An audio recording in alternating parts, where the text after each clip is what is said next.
A quiet southern town. A black woman driving home after a long day. And one arrogant officer who thinks he's above the law. What starts as a routine stop turns into something darker, a deliberate setup fueled by power and prejudice. But what he doesn't know is that the woman he slapped, humiliated, and tried to silence. She's not just any woman, she's the new chief of police. And she's about to turn the entire department upside down. This isn't just a story about corruption, it's about truth, accountability, and what happens when justice refuses to back down. You're not going to want to miss this. So grab a seat, turn the volume up, and stay with us, because once this story starts, there's no turning back. Let us know where you're tuning in from and what time you're listening. Drop a comment below, and don't forget to like, subscribe, and share this story with someone who still believes that integrity matters.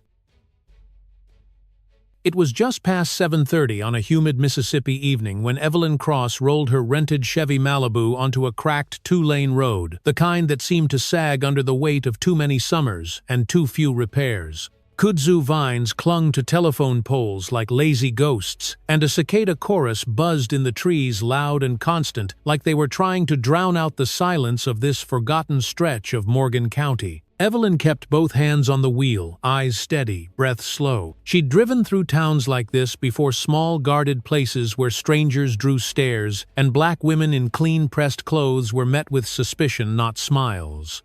Her GPS had rerouted her off the main highway 20 minutes ago, but she hadn't turned it back. She knew this route, knew these woods, knew the feeling in her bones when a place looked the same but wasn't anymore. The cruiser's lights lit up behind her just before the bridge, a sudden blue and red pulse in her rearview mirror that made her jaw tighten before her foot even touched the brake. She eased over, calmly parked beneath the shadow of an old pecan tree, and let her fingers rest lightly on the wheel. Her eyes tracked the side mirror. The cop took his time. She could see the outline of a heavy belt, a thick chest, slow, deliberate steps crunching gravel. When he reached her window, he didn't tap. He just opened the door. "Out of the car," he said, voice low, not angry, just entitled. She didn't flinch.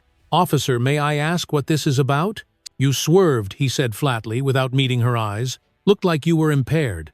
Evelyn stepped out slowly, her suit jacket catching the humid breeze, her heels clicking softly on the gravel shoulder. She stood tall, not defensive, not deferential, just composed. "I wasn't swerving. I was avoiding a pothole." His lip curled just slightly, like her calm was a challenge. "You got ID?" She handed him her driver's license and rental paperwork. He barely glanced. "Where you headed?" "Just passing through," she replied, her tone even. "Back to town." He looked her up and down. "You dressed like this to pass through?" Evelyn held his gaze.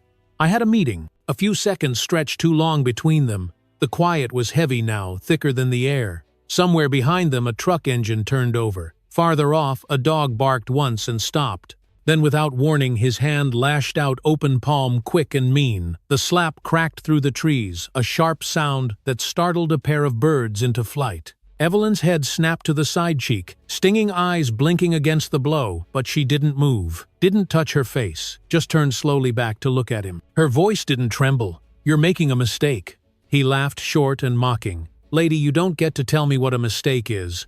He moved to grab her wrist cuff already in his hand. She didn't resist. She didn't need to. Because what Officer Luke Raines didn't know, what he never paused to consider, was that the woman he'd just struck wasn't some out-of-town nobody. She wasn't passing through. She was coming home.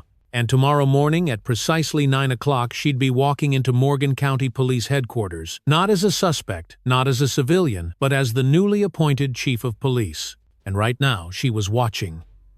Taking note. Measuring the place she'd agreed to lead. She could feel the eyes behind curtained windows. A light flicked on down the road. Someone was watching. Maybe more than one. A car slowed behind the cruiser, then rolled past without stopping, but she caught the glow of a phone screen pointed their way. People were paying attention now. That was enough. Officer Raines twisted her arms behind her back, too tight, metal biting into skin. He said louder now for any camera that might be watching, resisting arrest. "You're under the influence or worse." His breath was close, sour with coffee and something meaner. "Shouldn't be out here dressed like that. Someone might get the wrong idea." Evelyn didn't speak. She didn't argue. She let the weight of the cuffs settle around her wrists like a dare, her shoulders squared, her silence louder than any protest. Inside, she could feel the familiar hum of pressure, controlled, compressed, ready. The kind of pressure that comes when you're the only one in the room who knows what's coming next. He shoved her toward the cruiser, pushing harder than necessary, and she let herself move, with the force of it, heels grinding into gravel dust rising behind them. The metal of the door was hot when he opened it, the interior stale with heat and old breath. She slid in without resistance, settled into the back seat like she belonged there, and for a brief second she allowed herself to close her eyes, not from fear but to focus. She'd seen worse, felt worse. But this moment, this slap, this man, it wasn't just personal. It was political. It was generational. It was the echo of every badge that had been used to silence someone who looked like her. And now, it was also evidence. The door shut behind her with a hollow thud. The engine rumbled to life. Rains didn't speak as he drove, just adjusted the mirror once, catching her eyes reflected back at him. She met his stare head-on. No anger. No tears. Just a long, steady look that said, "You will remember this." Asterisk. And he would. He just didn't know it yet. When they pulled into the precinct lot, the building sat quiet under flickering street lamps, its windows blank and glowing like eyes that didn't blink. The night was still. No one at the intake window. No noise from the holding cells. Rains yanked the door open, gesturing for her to get out. She stepped onto the concrete steps with the same quiet grace she had before. Her cuffed hands were behind her, but her spine remained straight. The lobby doors swung open with a tired creak. Inside the desk, Sargent glanced up and then froze. His coffee cup hovered mid-air. A clipboard clattered to the floor. Evelyn felt it, the change in the room, the recognition dawning on their faces, the sudden tension, like a held breath. And then, someone whispered, "Oh my God, that's her." Rains didn't notice at first. He kept barking orders. Drunk driver, got mouthy, refused to comply. But the rookie at the desk didn't move. His eyes were wide. Another officer, older, shifted in his seat and avoided looking at either of them. In the far corner, a third cop slowly raised a phone to his ear, the line already ringing. Evelyn stood still, letting it all wash over her. The hush, the panic, the beginning. Rains turned finally, sensing it, his voice sharp. "What's the holdup?" And then the rookie swallowed hard and said the words that dropped into the room like a hammer. You just cuffed the new chief of police." The silence that followed wasn't empty. It was full of shame, of disbelief, of something snapping in the air like a live wire. Evelyn let the words settle. She didn't speak. She didn't need to. She simply waited her breath, calm, her gaze steady as the weight of what he'd done began to crush him from the inside out. And in that moment, standing beneath the harsh lights of the precinct lobby, with the imprint of his slap still burning on her cheek and his handprint still warm on her wrists, Evelyn Cross knew this. Whatever came next, she would not back down. Not now. Not ever. By dawn, the video had already made it halfway across the internet and halfway around the world, but it hit hardest in the heart of Morgan County, where the dusty streets hadn't changed in 50 years, and neither had the minds of some patrolled them. The clip was short, 26 seconds of raw tension, but it was enough to burn itself into every timeline, every group chat, and every newsfeed. Officer Luke Rains, mid-40s, stocky white with a badge worn like armor, and a face curled into disdain, slapping a well-dressed black woman across the face, without hesitation, without fear. The audio crackled with the sharpness of his voice, and the dull, sickening sound of palm against cheek, followed by her silence, an unnatural stillness that made the violence even louder. And just like that, the narrative of this town, the quiet, tucked-away place called Morgan County, began to come undone. By breakfast, the phones at the sheriff's office were ringing non-stop, not just from concerned locals, but from reporters, activists, and relatives from cities that folks in Morgan only heard about on television. The dispatcher, a gray-haired woman named Ruby, who'd worked the desk for 30 years, kept muttering the same line. "We're aware of the situation, ma'am. It's under review," while scribbling down contact numbers she knew would be tossed in the trash. At the diner on Main Street, where every table had a coffee ring and the same 5 men rotated seats by the window, the morning conversation was unusually stiff. Some looked at the phone on the counter, then at each other, then back at their eggs. Others muttered half-truths under their breath, trying to make sense of what they saw and what they didn't want to believe. "Probably edited," one man said, voice low. You know how they twist things these days. In the barbershop next door, the atmosphere was sharper, clearer, like a glass just after it cracks. A teenager showed the video on his phone to the older men waiting in plastic chairs, and one of them just leaned back with a sigh that carried 20 years of bitter familiarity. He didn't even hesitate, the man said, shaking his head slowly. Didn't even check who she was. Another replied he didn't care who she was. That's the real truth. Outside of town, up in the hills where the older houses sit on land passed down through generations, Evelyn sat on a quiet porch, wrapped in creaking wood and morning haze, sipping black coffee from a ceramic mug. Her cheeks still ached, not just from the impact, but from the heat it had stirred in her, the reminder of how quickly a body could be reduced to a target, how little control meant when met with ignorance and ego. The night had passed without sleep, not because she was afraid, but because she was thinking, not of vengeance, not of payback, but of what this moment required from her. A woman didn't survive 3 decades in law enforcement without learning when to hold her ground and when to step forward, even if it meant walking through fire. She'd seen how the system bent, how it protected itself. But this was different. This time they all saw it. The whole damn world saw it. She turned on the television not to catch up, but to confirm. Every station, local and national, carried some version of the same footage. On-screen anchors tossed around phrases like abuse of power, racial profiling, and accountability crisis. But it wasn't the headlines that stuck with her, it was the faces.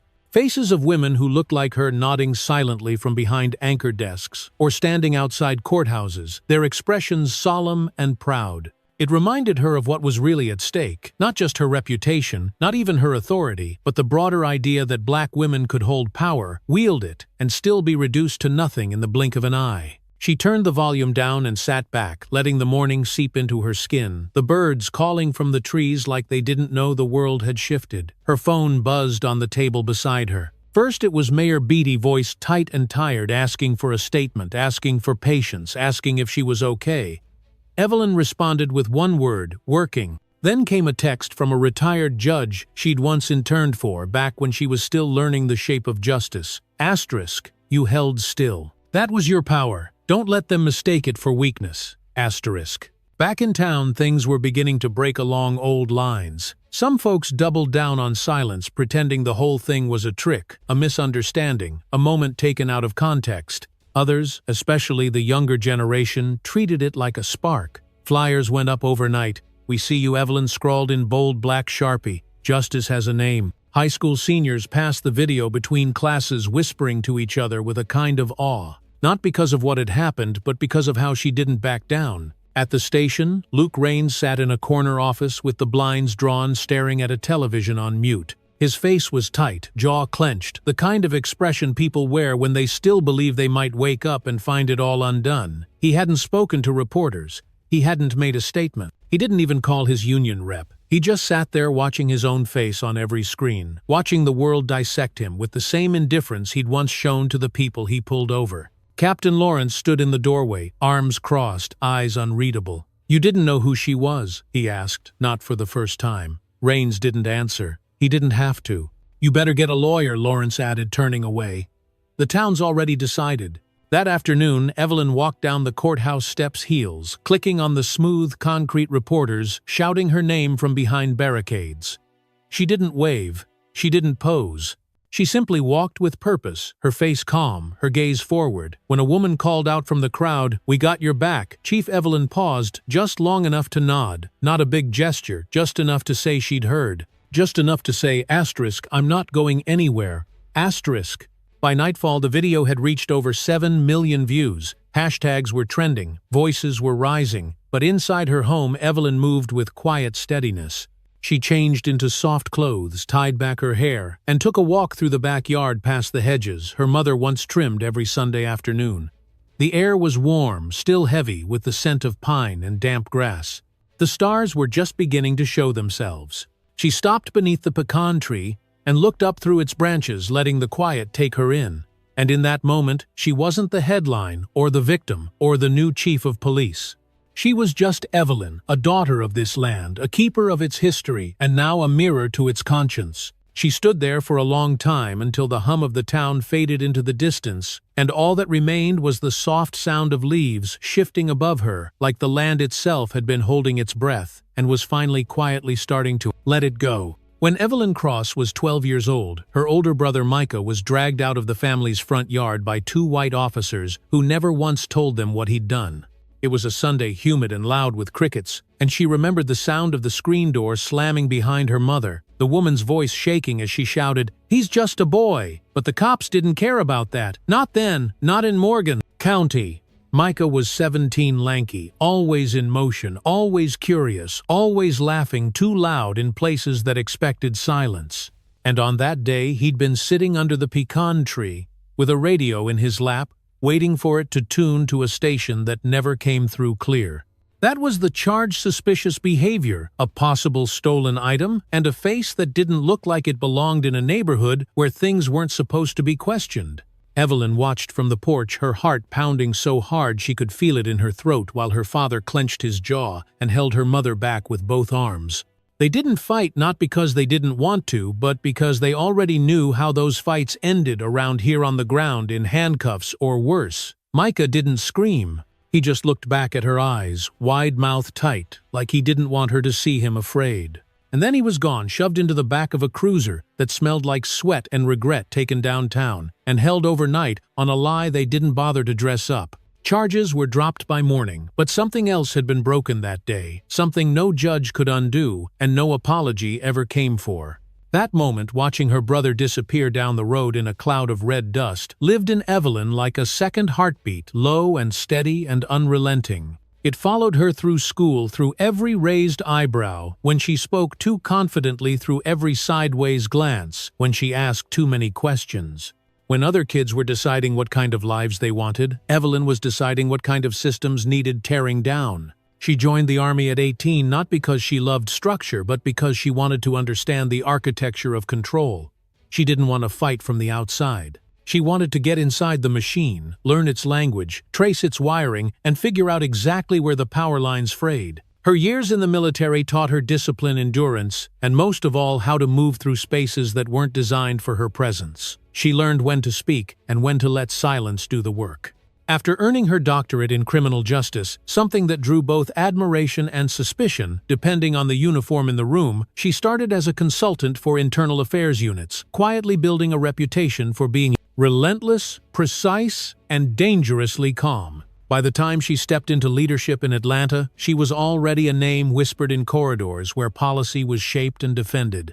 She'd led task forces that overturned wrongful convictions, uncovered corruption networks that had stretched across 3 counties, and once stood down a mayor who tried to block disciplinary records from the press. And still she carried Micah's eyes in the back of her mind, wide, silent, too young to understand that justice wasn't a promise but a pursuit. When Morgan County reached out through a third-party firm looking to reform its leadership, Evelyn didn't say yes right away.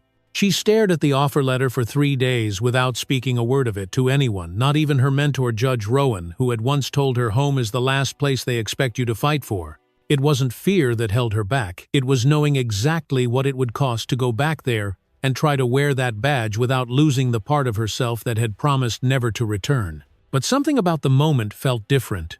It wasn't just about reform anymore, it was about reckoning. She said yes because Morgan County didn't need another outsider writing reports. It needed someone who remembered what it smelled like after a summer storm, who knew the weight of silence at the kitchen table, who had stood on the porch and watched justice drive away in the back of a car. She said yes because some debts didn't disappear, they just changed form, took on new names and uniforms, and waited for the right hand to collect. Now, sitting alone in the precinct's temporary office, she ran her fingers across the polished wood of her new desk, listening to the quiet that filled the room between footsteps in the hallway. The blinds were half closed, letting in stripes of late afternoon light that warmed the floor in long golden lines. Outside, the station's brick walls were still the same, aged a little too proud, but inside change was already humming in the wiring. She could feel it in the tension when officers passed her in the hallway, in the way conversations stopped a half-second too late, in the way no one quite knew how to meet her eyes without flinching. She didn't need to announce who she was. The slap had already done that. There were photos on the wall behind her, portraits of past chiefs, all stern-faced men with creased collars and eyes that avoided your gaze. She studied them for a moment, then turned her chair so her back faced them. They could stay on the wall for now. But she wouldn't take cues from ghosts. Her phone buzzed again, another message from someone she hadn't heard from in years. "Proud of you," it said. "Took guts to go back." She didn't answer. She just stared out the window, watching the last school bus of the day rattle past its wheels, kicking up a trail of dust that looked just like the one from all those years ago. Somewhere, someone's brother was riding home, maybe laughing, maybe silent, maybe looking out the window and wondering why the world felt tilted. Evelyn let the moment settle into her chest like a warm stone. She wasn't here to rewrite the past, and she wasn't here to prove anything to the ones who still doubted her. She was here to finish something that started the day Micah disappeared into the back of that cruiser, to stand in the place where silence had once lived, and speak plainly, not for herself, but for all the voices that had been buried under red dust and broken trust. And in that quiet room, with the afternoon light fading, and the air conditioner humming low in the ceiling, she made a quiet promise, not one shouted through bullhorns or blasted across social media, but one etched deep in her bones. This time they won't get to look away. Asterisk. The morning sun rose slow, and honey-colored over Morgan County, sliding its light across the brick facade of the courthouse, like it was peeling back layers of old paint and older truths. A hush had settled over the town square, broken only by the low hum of generators powering the temporary news tents and the distant chirp of a bird, brave enough to sing through the tension. People had gathered early, some curious, some supportive, some just waiting to see which way the wind would blow. They stood in loose knots, hands in pockets, arms folded, eyes darting toward the courthouse doors like they expected history to walk out in a suit. And in a way it did. Evelyn Cross stepped through the heavy wooden doors with the kind of deliberate calm that turned heads, not because she demanded attention, but because she wore authority like a second skin. Her navy blue suit was pressed to perfection, the single gold pin on her lapel catching the sun just enough to gleam, and the light touch of powder on her cheek couldn't quite mask the fading mark that still whispered of what had happened 3 nights ago, on a back road lined with pecan trees and broken promises. She didn't wear sunglasses, didn't smile for the cameras, didn't acknowledge the murmurs from the crowd. She walked like a woman who knew exactly where she was going and exactly what it had cost to get there. The mayor stood stiffly at the podium, his hands gripping the sides as if the wood could steady him through the weight of what was about to happen. He cleared his throat once, then again, before speaking into the cluster of microphones. "Thank you for coming. This morning we welcome new leadership to the Morgan County Police Department. A leader with deep experience, integrity, and a commitment to transparency. Please join me in recognizing our new Chief of Police, Dr. Evelyn Cross." There was a beat of silence that didn't feel like hesitation. It felt like recalibration, as if the entire town had to take a breath together, swallow old narratives, and adjust their vision. Then came the applause, tentative, at first polite and uneven, like people weren't sure if it was safe to clap too hard too fast. But it grew just enough to count, just enough to carry. Evelyn stepped forward, nodded once to the mayor, and took the mic. She didn't need notes. Her voice was steady, low, and clear, the kind of voice that didn't ask for respect but made you feel foolish for not offering it. "I won't give you a speech this morning," she began, her eyes scanning the crowd. "Not one full of promises I can't keep or stories you've already heard. I'll give you this instead: accountability, consistency, and a department that answers to the people it serves." There was no cheer, just a stillness that felt like listening. "I know what some of you are thinking," she continued, her gaze catching an older man in the back wearing a worn ball cap pulled low. "That I'm not from here anymore, that I've been gone too long, that I don't understand this town the way I once did. And you're right. Things change. I've changed. But I've never stopped remembering." Her voice tightened just slightly, not with emotion but with something weightier, resolve. "I remember who this town forgot. I remember the nights we didn't feel safe calling the people meant to protect us. I remember the silences we swallowed. And I came back because I'm not interested in comfort, I'm interested in change." When she stepped back, the mayor tried to speak again, but the applause returned louder this time, more sure of itself. Evelyn didn't smile. She didn't need to. She turned and walked back down the courthouse steps, passing cameras, reporters, and a few quiet nods from people who hadn't looked her in the eye in years. She stopped only once when a young girl, no older than 9, reached out from behind her mother's skirt and said, "Are you the lady from the video?" Evelyn crouched down, eyes level with the child, and replied simply, "Yes, I am." The girl nodded solemnly. "You didn't cry." Evelyn smiled, then not wide but enough. "Sometimes you don't need to." Back at the precinct, the mood was a cocktail of nerves and curiosity. Officers milled around without saying much, their uniforms crisp, their conversations clipped. The ceremony had been broadcast on the flat screen in the break room, and though no one said anything, while it played, a few pairs of eyes had flicked toward one man in particular, Luke Rains, seated alone at the edge of the room, fingers drumming on the arm of his chair like he was keeping time with a bomb. When Evelyn arrived at the station, she didn't ask for a tour. She already knew the layout, had studied every blueprint, every staffing chart, every discipline file. She walked through the front doors with a quiet authority, pausing only briefly to nod at the receptionist who looked too startled to respond.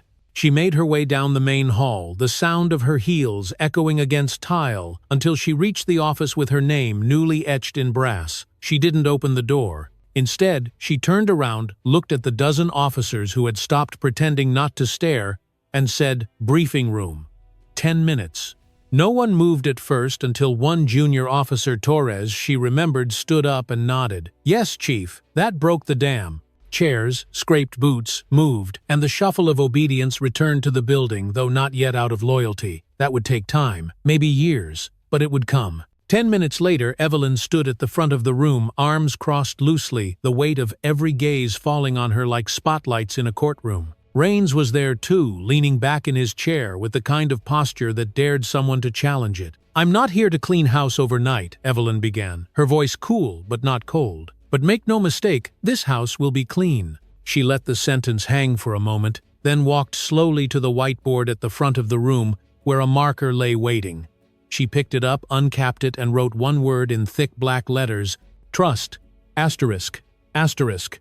Then she set the marker down, turned back to the room and said, "That's the only thing that keeps a badge from becoming a threat." She didn't ask for questions. She didn't open the floor for discussion. She left them with the word, the weight, and the understanding that everything had changed. Outside, the wind picked up just enough to stir the flag above the station, an old faded thing that had flown too long without meaning. And for the first time in years, Evelyn looked at it and believed it might be worth saluting again. Not for what it had been, but for what it still could be. The first thing Evelyn Cross did as chief wasn't to call a press conference or pose for a photo op in front of the flag. She walked the halls alone, quiet as breath, and took in the building not as a visitor or a guest, but as a surgeon might study the edges of a wound before making the first cut. The Morgan County Police Department headquarters wasn't particularly large or modern. It was a 2-story red brick box with scuffed floors, humming fluorescents, and a persistent smell of burnt coffee and old paper. But it held decades of decisions and habits, and whispered deals, and Evelyn needed to understand the terrain before she tried to rebuild it. She started in records where case files were still kept in metal cabinets that screeched every time you opened one, each drawer a graveyard of names and dates and quiet failures. She pulled random folders, flipped through citations, arrest logs, incident reports, searching for patterns, inconsistencies, names that kept showing up where they shouldn't. In the silence of that dusty room, she saw it clearly: certain officers who made the same arrests week after week, often in the same neighborhoods, often for the same vague reasons: disorderly conduct, obstruction, loitering. The paper trail wasn't loud, but it was persistent, like a faint heartbeat of bias that never stopped pulsing beneath the surface. Evelyn didn't call them out. Not yet. She kept her notes to herself, a legal pad, filling slowly with bullet points and timestamps, and initials that would later become something sharper. She knew how fragile things were in these first weeks, how quickly resistance could harden into outright defiance if she moved too fast or too loud. But she also knew that change didn't wait for comfort. In the squad room, she lingered at the back during morning roll call, listening as the sergeant read out assignments in a voice that tried to sound bored but couldn't quite hide its caution. She watched the faces, some blank, some resentful, a few curious. When the sergeant called Officer Rains' name, there was a beat of silence, then the clatter of a chair scraping back as he stood nodding like nothing had changed, like the entire town hadn't seen his hand land across her face. She said nothing, just made a note. Not because she was afraid to speak, but because she was building something and hammers weren't the first tool a builder reached for.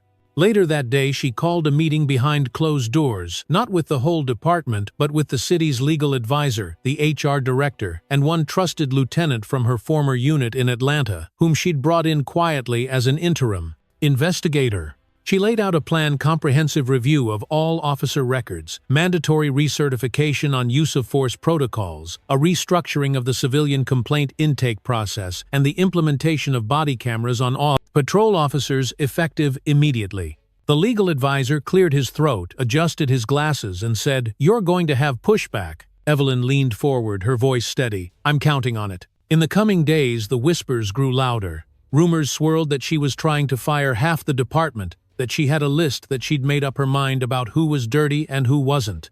None of it was true yet, but the fear made some officers sweat harder than guilt ever could. She didn't rush to correct them. Sometimes fear cleared a room faster than facts ever could. One afternoon, she found a sticky note on her windshield, tucked under the wiper blade in neat block letters. "Watch your back." She peeled it off without a word, folded it once and slid it into her coat pocket like a receipt. Then she got in the car and drove to her next meeting, her grip on the wheel firm but unshaken. She wasn't new to this kind of warning. It didn't scare her. It confirmed she was moving in the right direction. She launched the first community town hall that Friday night inside the old auditorium at the middle school, where the folding chairs creaked under the weight of history and suspicion.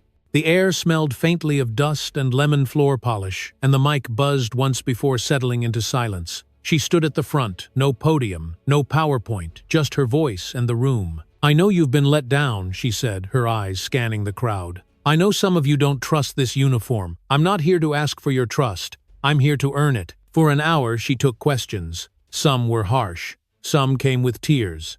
One woman, old enough to remember when officers still walked the beat with batons and toothpicks in their mouths, asked, "What makes you think you can fix this when no one else ever could?" Evelyn didn't flinch. "Because I don't need this job. I chose it." By the time the meeting ended, no one had been won over. But they'd listened. And in Morgan County, listening was where change started. Back at the precinct, she set up a new protocol. Any complaint filed anonymous or named would now be logged, time-stamped, and reviewed within 48 hours by an external oversight panel made up of 3 civilians, 1 legal observer and 1 department representative with no disciplinary record. She posted the process in the main hallway, printed in bold black letters framed beneath glass. Officer Raines passed it the next morning and scoffed loud enough for others to hear. "What's next?" A suggestion box. Evelyn didn't respond. But she met his eyes as he turned the corner, and in that split second, he looked away first. Later that week, the internal review began in earnest. Files were pulled, timelines built, witness statements cross-referenced. Some officers cooperated, others clammed up. A few tried to get ahead of it, offering half-confessions disguised as locker-room banter. "Yeah, I roughed up a punk or two," one said. "Sometimes they need to feel it." Evelyn heard that from 3 doors down and wrote his name down without expression. What surprised her most wasn't the corruption, it was how banal it was. It wasn't masterminds or grand conspiracies. It was shortcuts, ego, routine. Officers who learned early that they wouldn't be questioned, and so they stopped asking questions of themselves. One night, after reviewing reports for hours, Evelyn stood at the window of her office staring out into the parking lot, the reflection of her own face staring back at her in the glass. Behind her, a stack of files reached halfway up the wall. In her chest, something quiet and relentless kept ticking, not anger, not exhaustion, but clarity. This wasn't about good apples or bad apples. The orchard was rotten, and she was done pruning. She reached for the chain hanging from the desk lamp, pulled it once, and let the room fall into shadow. Outside, a single streetlight flickered above the main entrance, casting long shadows across the bad-shaped plaque bolted to the brick wall. It read, "To protect and serve." Evelyn stood there for a long moment, the words hanging heavy in the night, and made herself a promise. Next time someone reads that sign, it's going to mean something asterisk. The first real ripple came on a Tuesday afternoon, quiet and uneventful, until a knock at Evelyn's office door broke the rhythm of her paperwork. The light outside was muted by overcast skies, painting the room in soft gray tones, and the ceiling fan above hummed in its usual lazy circle. She looked up to find Officer Miguel Torres standing there, shoulders, tense hands clasped in front of him like a schoolboy bracing for discipline. He was young, maybe 28, with the kind of sharpness in his eyes that told her he hadn't yet decided whether this department was something he could believe in or just endure. "Chief," he said, voice low, "you got a minute?" Evelyn nodded once and motioned to the chair across from her desk. He sat without speaking at first, then glanced behind him and leaned in, his voice barely more than a whisper. "Something's not right," he said. "I think they're planning something." She didn't interrupt, just let the silence pull his words out the way deep water draws truth from a diver's lungs. "Rains," he continued, "and a couple of the old-timers Duffy Bell been meeting in the locker room after hours. They stop when anyone else walks in, but I've heard pieces." He swallowed hard. "They're talking about taking the department back, whatever that means. And I think they're trying to find something to use against you." Evelyn stayed still, her expression unreadable, but her mind clicked into motion. She'd known there'd be pushback, expected it. But hearing it spoken aloud, hearing it confirmed, pressed a weight against her chest she hadn't let herself feel until now. "Did they mention specifics?" she asked. Torres shook his head. "Not yet, but they're looking through the armory logs. One of them was in evidence lockup yesterday." His eyes met hers.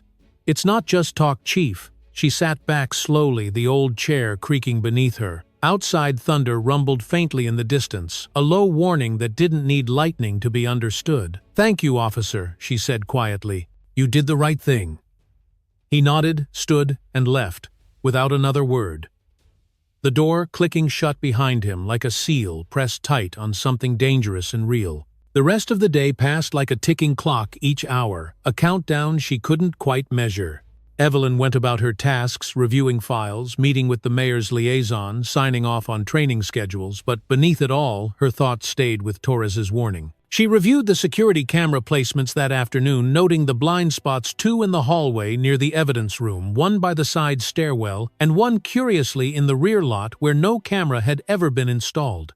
She made a note to fix that, but not before she checked the footage herself. That evening she waited until most of the building had emptied out. The station had a particular quiet at night, the kind that made every sound louder, the clatter of a dropped pen, the buzz of a vending machine compressor kicking on the soft murmur of late-night talk radio from dispatch. Evelyn moved through the corridors like someone raised in silence, alert but unhurried, nodding once to the overnight clerk before slipping into the surveillance room. The footage from the last 3 nights confirmed her suspicion. Officer Bell loitering in the evidence room at odd hours. Duffy speaking in hushed tones to a plainclothes man Evelyn didn't recognize, and worst of all, Rains moving through restricted areas with a clipboard under one arm and a keycard that should have been deactivated weeks ago. She paused the frame and zoomed in, his face unreadable, his movements too casual. But she knew men like him didn't move unless they had a destination and a plan. She spent the next day putting a quiet operation into place. No formal investigation, no sudden orders, just subtle shifts. Access to the evidence room was restricted to a new code. The armory was re-inventoried under the pretense of standard procedure. And Evelyn made sure to walk the halls more often, her presence steady and quiet, a reminder that whatever was being plotted, she hadn't lost sight of who she was or what this place had become. Still, the tension built like static in the walls. You could feel it in the break room where conversations stopped too suddenly when she entered. You could see it in the parking lot where groups of officers who never used to linger now stayed late, speaking in low voices beside their cruisers. And you could taste it in the air, thick, expectant, like the seconds before a fight when nobody wants to throw the first punch, but everyone's ready for the swing.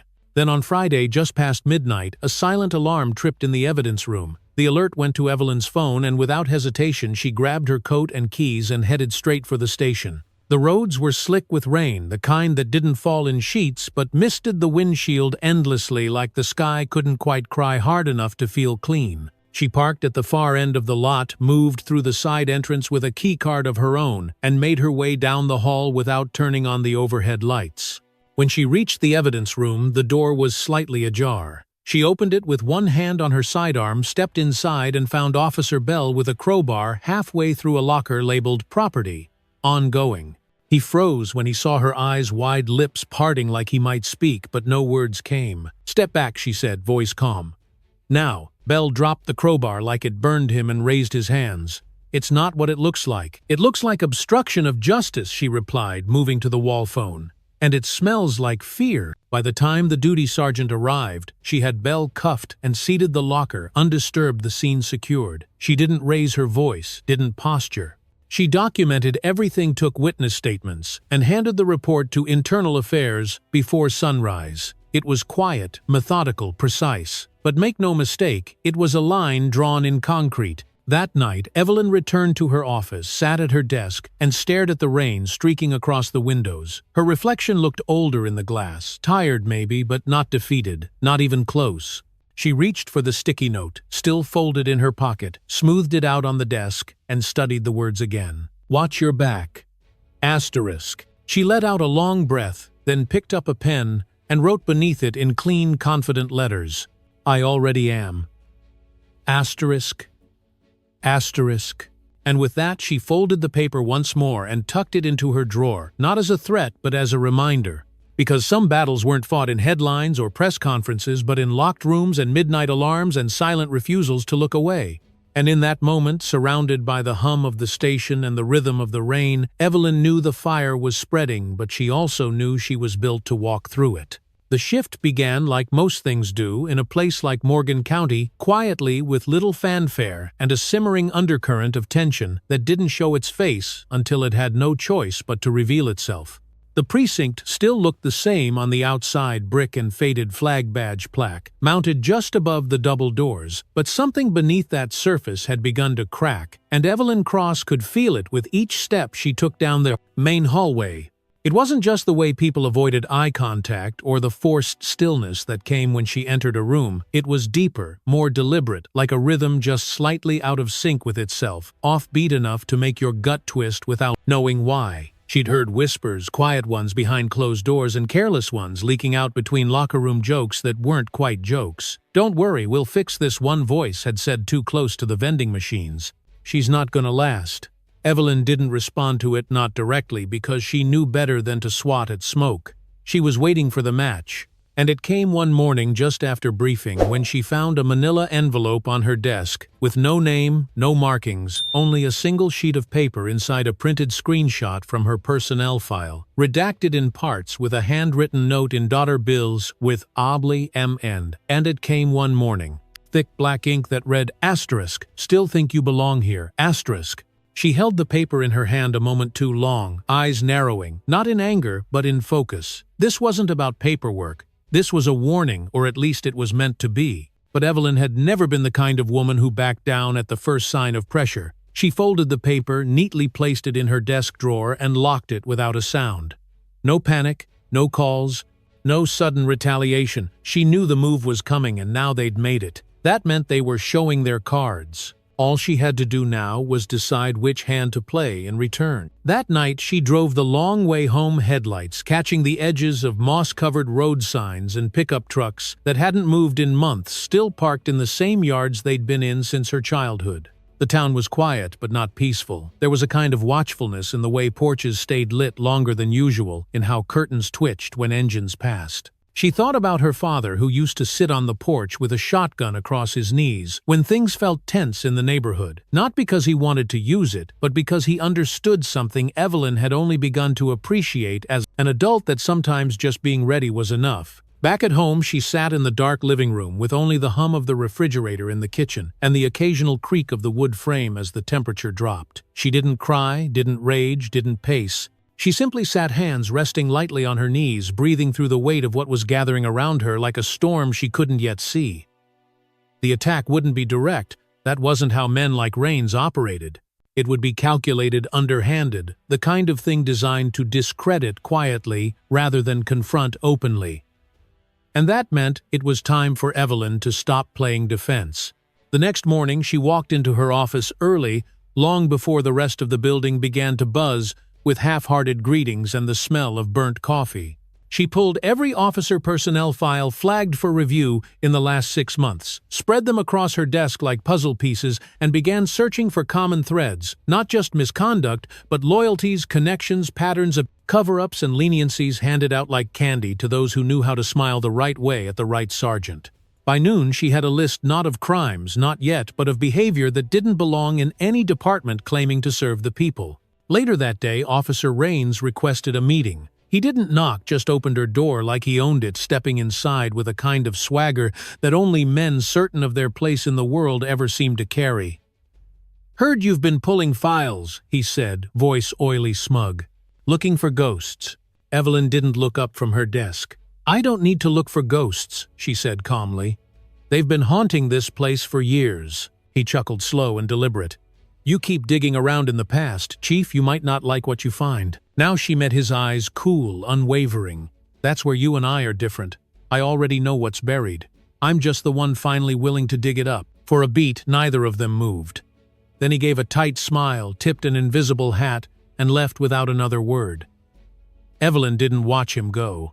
She turned back to her notes, not because she wasn't rattled, but because she'd made her choice. The game had shifted, and she was done pretending the rules would protect her. That night, the brakes on her car failed. She was only a mile from home when the pedal gave out sudden and terrifying, forcing her to swerve off the shoulder and into a shallow ditch lined with pine needles and damp leaves. No injuries, just a bruised palm and a cracked headlight, but the mechanic who looked at it the next morning confirmed what she already suspected. "This wasn't wear and tear," he said, shaking his head. "This was tampered with. Someone wanted you scared, Chief." But Evelyn wasn't scared. She was furious, and not the kind that burned hot and quick, but the kind that settled into the bones and stayed there, sharpening over time. Back at her desk, she called her Atlanta contact and set the wheels in motion for a formal audit, not just of internal policies, but of every open case connected to the officers on her list. She contacted the State Office for Police Oversight, requested an external advisor to observe internal affairs, and signed a public statement committing the department to transparency, names redacted for now, but no longer shielded from the scrutiny. By week's end, the press had caught wind of the investigation. A few voices from the community cheered. Others fell silent, unsure whether this was justice or just another mess waiting to collapse under its own weight. Evelyn walked through the town like she always had, head high, eyes steady, her presence neither inviting nor apologetic. And when she reached the edge of the square where a group of officers watched her from across the street, she didn't cross over. She stood, looked each of them in the eye and nodded once. Not in greeting, not in challenge, but in warning, because she wasn't running, and she sure as hell wasn't backing down. It was a Thursday evening when Evelyn Cross laid the final piece of her quiet trap, a plan built not on anger but on evidence measured, deliberate, exact. The station had begun to thin for the night, the corridors echoing only with the occasional shuffle of boots and the hum of old fluorescent lights, and the air held that heavy, expectant stillness that always seemed to settle over a place right before something changed. Evelyn sat in her office, not behind her desk, but at the long side table where she'd spread a dozen printed stills from security footage, faces frozen mid-glance, hands caught in gestures that betrayed far more than words ever could. She didn't need to guess anymore. She knew. The attempted setup had started small, a planted report here, a subtle distortion in a personnel file there, but when she found a small plastic bag containing a powdery substance tucked behind the fuse box in her patrol car, Evelyn didn't hesitate. She didn't report it through internal channels, didn't even call the mayor's office. Instead, she called the federal liaison she'd worked with back in Atlanta and said just 3 words: "It's happening now." What followed was a carefully orchestrated maneuver, 2 trusted agents embedded in her department under the guise of IT contractors, surveillance equipment quietly upgraded, and a team of external auditors from the state attorney's office given emergency access under sealed order. It wasn't fast, it wasn't loud, but it was undeniable. That night, she called a mandatory department-wide training session under the pretense of policy refreshers, a 3-hour workshop scheduled for Friday afternoon. Attendance was required, no exceptions. She scheduled it at the community center, not the precinct, so her team could work undisturbed while the building emptied. It was simple strategy: move the players out of the arena so the real game could unfold in peace. At 2:00 p.m. sharp, the department filed into the old brick building across from City Hall, some grumbling, some indifferent, a few nervous enough to keep checking their phones. Raines sat near the back arms, folded eyes scanning the exits. Evelyn entered last, nodded to the instructor flown in from the state's capital, and then quietly stepped out of the side door. Her heels clicked against the tile hallway of the precinct. 15 minutes later, the sound sharp and final, like the tick of a second hand just before the alarm. She didn't say a word as she entered her office, just nodded to the agents already reviewing her car, and the hidden camera feeds from the armory. They had everything. By 4:00 p.m., the team had pulled the evidence fingerprints on the planted bag security footage, showing Rains entering the restricted lot with no logged purpose, and a second bag, matching the first found in his locker, buried beneath a change of clothes, and a field notebook dated 2 years back. There would be no explanations that could erase this, no story that could twist its way out of what had been caught on camera and catalogued in black and white. Evelyn stood at the center of the evidence room, the weight of truth pressing down on her like heat after a long storm. She didn't smile. She didn't gloat. She simply said, "Get the warrant." An hour later, as the department returned from the training session, officers stilled at the sight of 2 unmarked black SUVs pulling into the lot engines, low doors opening in sync like clockwork. Rains stepped out of the building with his phone to his ear, the tone of his voice cocky dismissive until he saw the agents approach. His face changed slowly, confusion hardening into suspicion, and then into fear. As the badge was held up, the name read aloud, and the cuffs clicked around his wrists with a sound that seemed to echo off the brick walls and into the sky. Above, "Officer Luke Rains," the agent said firmly, "you are under arrest for obstruction of justice, tampering with evidence, and criminal conspiracy to undermine an active investigation. You have the right to remain silent." Rains shouted something about a setup, about politics, about vendettas, but it didn't matter. The evidence spoke louder than he ever could. The other officers didn't move. A few looked away. One woman stepped back like she didn't want the shadow of it to touch her.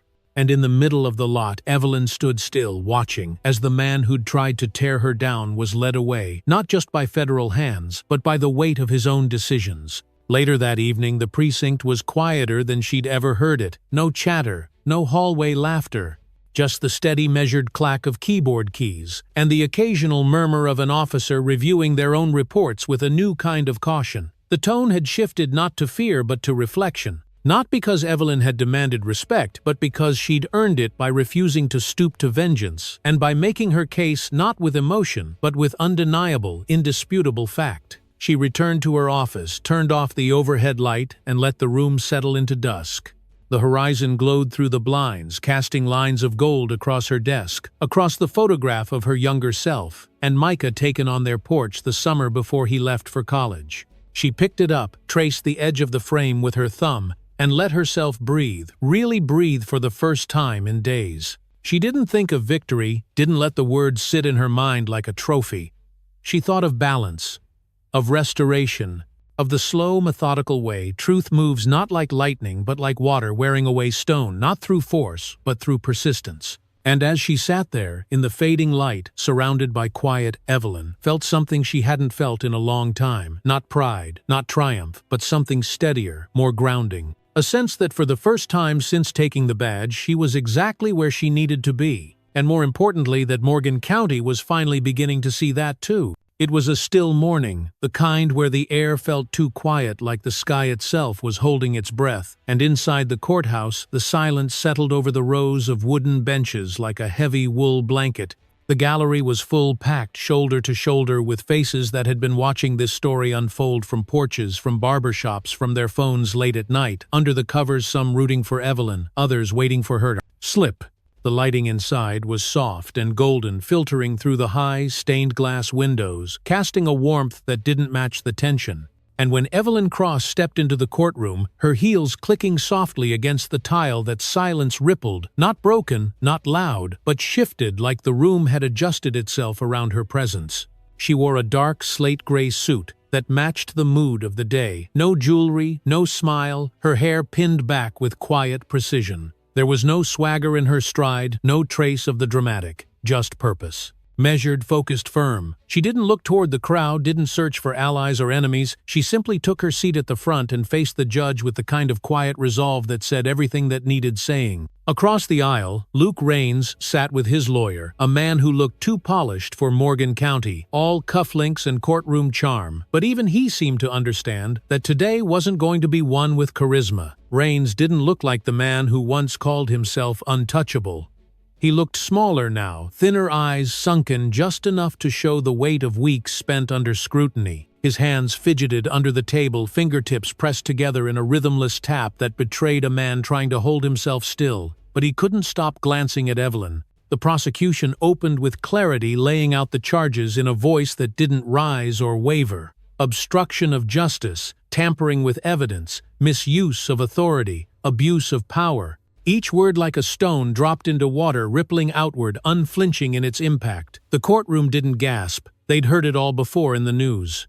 But here inside these walls, the gravity of it became real. Not a headline, not a tweet, but a reckoning. When Evelyn was called to the stand, the shuffle of bodies leaning forward was almost imperceptible, like an entire room drawing breath at once. She walked with the same composed cadence, as always, placed her hand on the Bible without hesitation, and swore to tell the truth in a voice that rang clear through the quiet chamber. Her testimony was calm, not because she lacked emotion, but because she had rehearsed these memories too many times in silence to let them control her now. She spoke of the stop on the county road, of the slap of the silence that followed. She described the moment not with drama but with detail, the smell of the pines, the exact tone in Rain's voice, the way her cheek stung and how she held her breath to keep her power. She didn't dramatize. She didn't need to. He thought I was someone he could break, she said, eyes locked on the jury. But what he didn't know was, I wasn't alone. Not that night, not now. I came into this department to restore trust, not to seek revenge. But there's no trust without truth, and no justice without accountability. Her voice never cracked, her hands never trembled, and by the time she stepped down from the witness stand, even those who once doubted her couldn't deny the stillness in the room had changed. It wasn't awe, it was respect. The defense tried to claw back control, painting Rains as a man under pressure, a victim of politicized reform, a scapegoat for a department in transition. They played to sympathy, to uncertainty, to the idea that Evelyn had made this personal. But every argument landed with less weight than it was meant to, bouncing off the hard wall of evidence that had already been laid out with surgical precision. Video, audio, chain of custody records, statements from fellow officers who, when faced with facts, could no longer protect the shield with silence. And then came the verdict. The jury didn't take long. Less than a full day behind closed doors. When they returned, no one in the gallery moved, not even a breath. The foreperson, a middle-aged black woman with a calm in her voice that mirrored Evelyn's own, read the verdict slowly. Guilty on all counts. A wave of breath passed through the room. Not relief, not celebration, just the exhale of truth being named out loud. Rains didn't speak. His lawyer sat stiff as marble.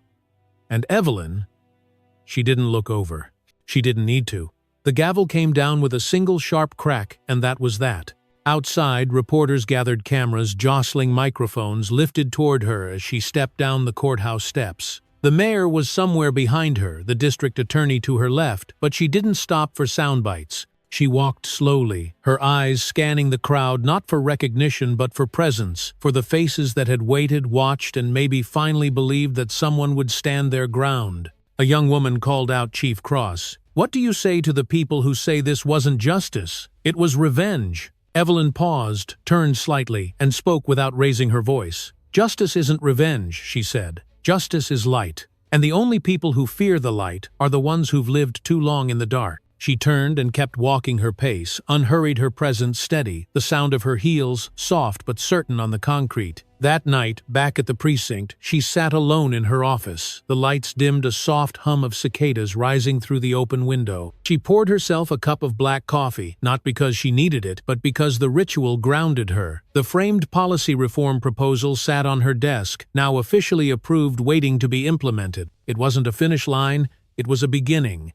But tonight, just for a moment, she let herself breathe. She stood, walked over to the window, and looked out across the empty parking lot, the street lamps, casting golden halos over every badge-shaped shadow. And there, beneath the soft, honest glow of it all, Evelyn Cross allowed herself to feel one thing, not triumph, not pride, but peace.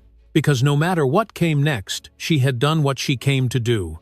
She had told the truth, and the truth had answered back. The morning after the verdict, Morgan County felt different in a way that was hard to name but impossible to miss.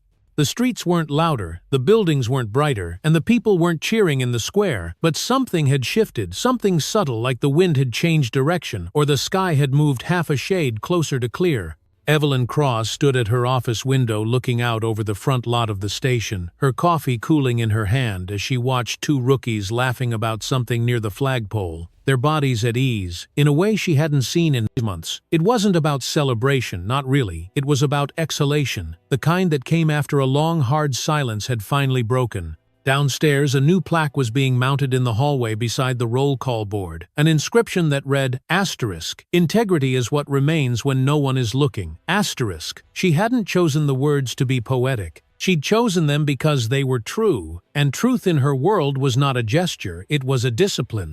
The brass had sent congratulations, and the governor's office had offered a quiet nod in the form of a handwritten letter, but Evelyn hadn't answered any of those messages yet. Not because she didn't appreciate them, but because she didn't need them to know she'd done the right thing. That afternoon she drove out past the edge of town, past the new development signs and the old cotton mill ruins, until she reached a stretch of road that still bore the scars of too many seasons and too few repairs. She pulled over at the edge of the old Washington Community Center, a squat brick building that had stood quiet for years after its funding dried up and its walls gave in to time. But today it looked different.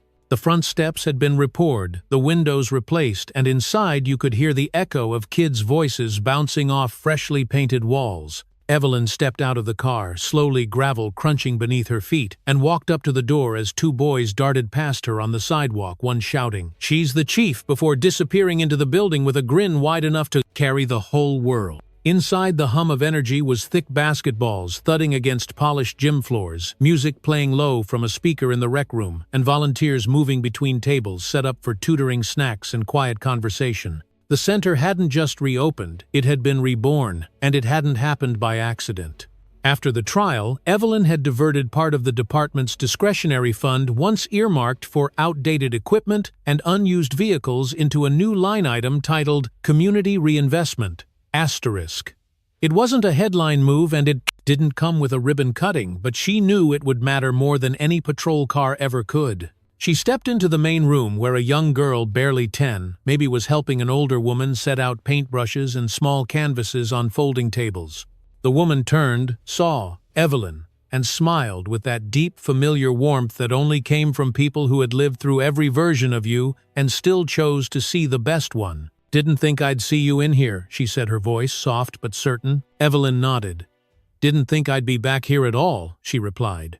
"But here we are." The woman motioned to the wall where a mural was taking shape, bright, bold colors forming the outline of a tree, with open hands for branches, each one painted by a child, each palm stamped with their name beneath. "They asked what it should be," she said. "Told them it should be something that grows." Evelyn looked at the mural for a long time. "You chose right," she whispered almost to herself. After a few minutes, she stepped back outside and walked around to the side of the building where a new sign had been installed. It read, Asterisk, the Micah Cross Community Youth Center, asterisk, and underneath in smaller script, asterisk, because every child deserves to be seen, asterisk. She hadn't cried during the trial. She hadn't flinched during the verdict. But standing there reading her brother's name etched into something living, something hopeful, she let the silence wrap around her like a blanket, let the weight of everything she'd carried settle just for a moment. Later that evening, back at the precinct, she found herself alone in the briefing room, the chairs pushed in the whiteboard wiped clean, and the echoes of voices still lingering like ghosts of yesterday. She walked slowly to the podium, rested her palms flat against the edge, and looked out over the empty room like it was full again. Full of doubts, of resistance, of expectation. And then she smiled, small, tired, real. The past few months had burned away more than corruption. They'd stripped illusion, exposed frailty, revealed who would stand and who would shrink. She didn't know if every officer had changed. She didn't expect miracles. But she knew there was space now, room for something new. Not a perfect department, not a clean slate, but a beginning. She turned off the lights one by one, letting the room fall into shadow, and stepped out into the hallway where her own reflection caught her in the glass. Not in uniform, not on a stage. Just Evelyn standing tall beneath the soft flicker of fluorescent light. A woman who had returned not just to a place, but to herself. And in that stillness, with the station humming quiet and the sky outside bruised purple with the last light of day, she felt not relief, not even pride, but something sturdier, something earned, a sense of home.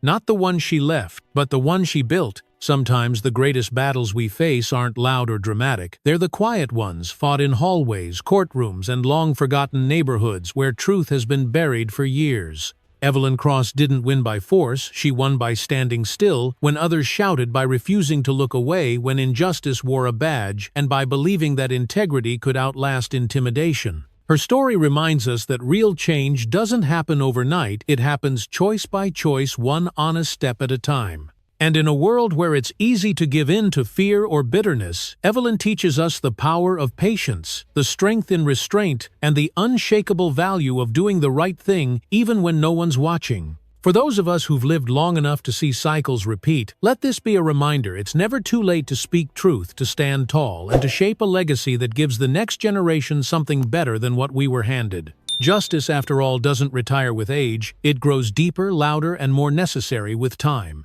If this story moved you or reminded you of something worth standing for, don't forget to like this video, subscribe to the channel, and share it with someone who needs to hear it today.